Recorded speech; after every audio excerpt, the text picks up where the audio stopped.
le avanguardie che segnano una fase di stacco importante nel Novecento, un termine che deriva, è bellico, diciamo, legato alla guerra, perché significa prima linea.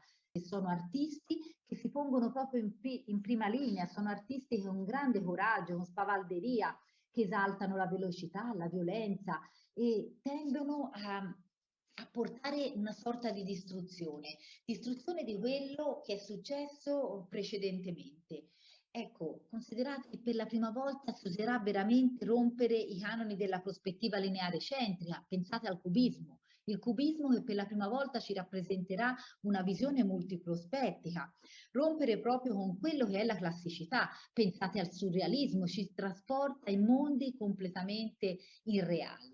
Ecco, è interessante che tutte queste correnti però, a differenza del periodo per esempio romantico, dove si esaltava per esempio la figura dell'artista individuale, del genio incompreso individuale, il genio singolo potrei dire, ecco con le avanguardie invece c'è una vocazione proprio al lavoro collettivo, gli artisti si uniscono insieme come era avvenuto un po' nelle secessioni che abbiamo visto, no? Con Monaco, Berlino e Vienna e quindi sfidano l'idea precedente dell'artista solitario e anzi fanno dei manifesti programmatici, dei manifesti in cui esprimono le loro idee, vogliono portare attraverso la loro arte dei pensieri profondi nella società, prima ancora delle manifestazioni artistiche, nascono i manifesti prima ancora, diciamo, delle loro rappresentazioni. Avevamo detto che sono anni importantissimi perché segnano il cambiamento epocale, per esempio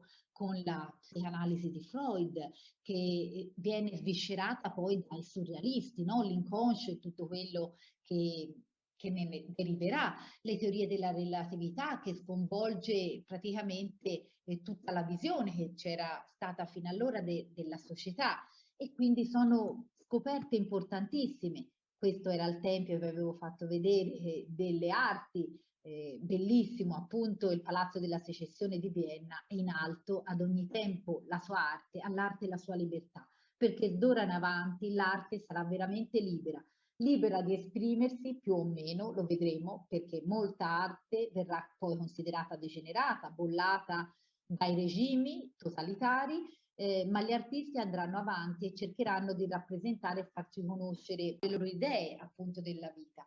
Considerate che l'opera di Klimt, che qui vedete, il bacio l'abbiamo già considerato, che recuperava un'opera di epoca romantica come il bacio di Hayez. Avete visto che cosa è diventato con Egon Schiele, con il suo allievo. Non è più il tempo dei lustrini, della bellezza, dell'eternità, della belle époque, ma ora il brutto è più funzionale a rappresentare la società, le distruzioni che sta portando.